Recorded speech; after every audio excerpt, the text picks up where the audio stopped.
Three, two, one. Wah! When it comes to beaches in the Philippines, El Nido is on top of the list. And to help you maximize your stay, I'll show you guys some different beach communities. I'll take you on the best El Nido tour, along with a few underrated activities and 10 amazing food spots that you have to visit.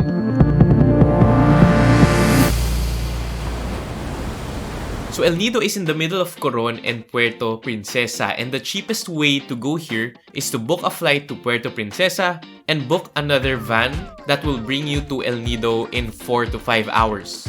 The center of El Nido is El Nido Town. This might be your best bet to stay in for tons of food options, good accommodations, and easy access to the beach. Here I tried a Vietnamese restaurant called Garlic and Mint. So make sure to go here earlier so that you can try their famous beef stew noodle soup.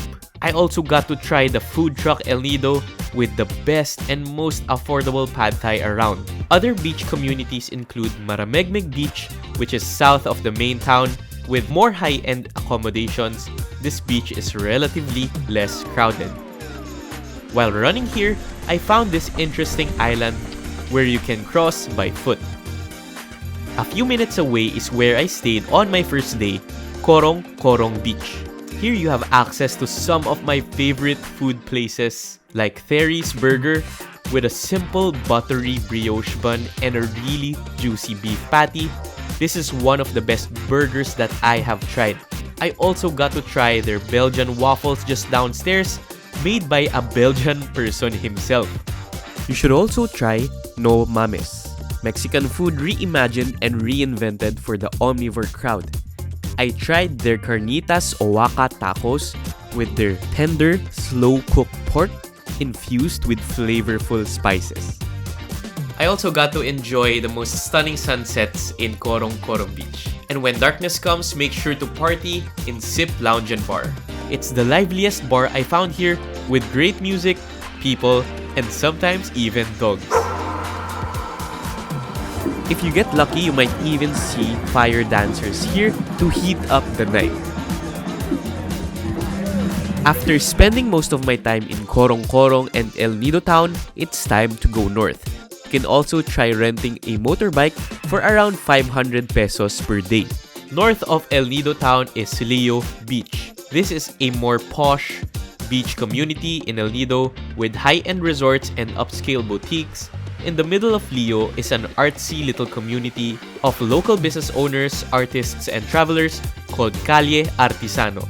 Here, I highly recommend Islas Maquinas to try their Palawan horchata and bacon, tomatoes, and spinach sandwich. They used smoked tomatoes from Napsan, Kiaos Farm, and sourdough in-house made from Lamoro Hill Bakery. If you want homey Pinoy food, just outside Lio is a place called Cafe ni Manang. It's an affordable small restaurant that serves really good Filipino food. I tried the Bacolod specialty, chicken inasal. This is for sure one of my top food spots here in El Nido.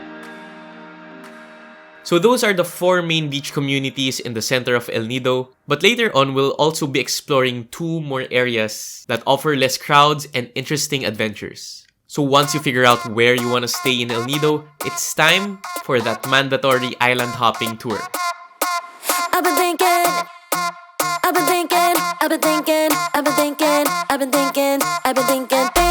about you. 아무리 고개 흔들어도 난 이 생각만 하고 있을 뿐. 아무리 딴짓해봐도 난 너의 목소리만 들릴 뿐. 있으면 내 here with me. 가득 심장이면 please tell me. So the El Nido Tour A is said to be the essential tour when visiting El Nido, and it really does showcase the beauty of Palawan. Plus, it's always fun to meet tourists around when you join tours like this. So before we take the plunge, let's explore 2 more beach communities that's a little bit farther away from the center. The first one is a place called Duli Beach. If you like to surf, this is the place for you.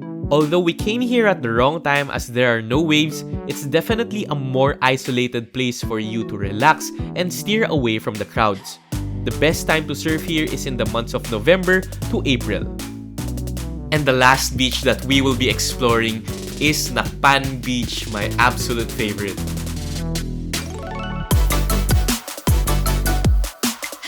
This long stretch of fine ivory-colored sand is a quiet haven that's just perfect for those looking for solitude. You can just hear the birds chirping and the waves crashing by the shore. Oh yeah, there's an ATV experience here too, but please just don't. Aside from the occasional ATVs passing by, this place is just perfect. Here you can find my favorite restaurant in El Nido, Kawan. It's a farm-to-table concept restaurant and they grow some of the ingredients from the back of the property, and the food here tastes heavenly. Since they use a lot of vegetables, the food here is also very healthy and I highly recommend going here whenever you are in El Nido. And that's the El Nido that a lot of people know about. The beaches, the food, the community. But I also got to stumble across these two activities in the eastern side of El Nido, Ille Cave and Bulalacao Falls. Ille Cave is a 45-minute trip from the center of El Nido. And when you get here, you'll see this beautiful looking piece of rock. For the full experience, you can hike this and enjoy a beautiful view from the peak. I decided not to climb as I just fell from my motorcycle going here and my leg was in pain, so yeah, maybe next time. But what's really interesting about this place is that it's an important archaeological site that has many mysteries that have yet to be uncovered. Here, they found evidence of the earliest inhabitants of this area from 12,000 years ago, ancient species of tigers, and cremation practices from 8,000 years ago.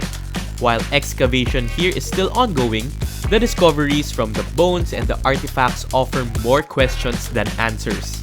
So it's a very unique tour along with a fun spelunking experience inside the cave. And our final stop here is a few minutes away from Ille Cave, Bulalacao Falls. Gandang umaga, 25. May ano pa? Artista ng guest? Ag-ex mo yan, boss? So when you arrive, you will be assigned a guide, you will be given a hiking stick, so make sure to wear the right pair for your trek. I was using my trail shoes, the Brooks Caldera 6, throughout my whole trip in Palawan, and the reliable traction and super comfy cushioning, it really helped me avoid unnecessary injuries while running and walking around. It usually takes 20 minutes to get to the waterfalls, and don't worry because it's gonna be an easy hike. Ay, gandang umaga.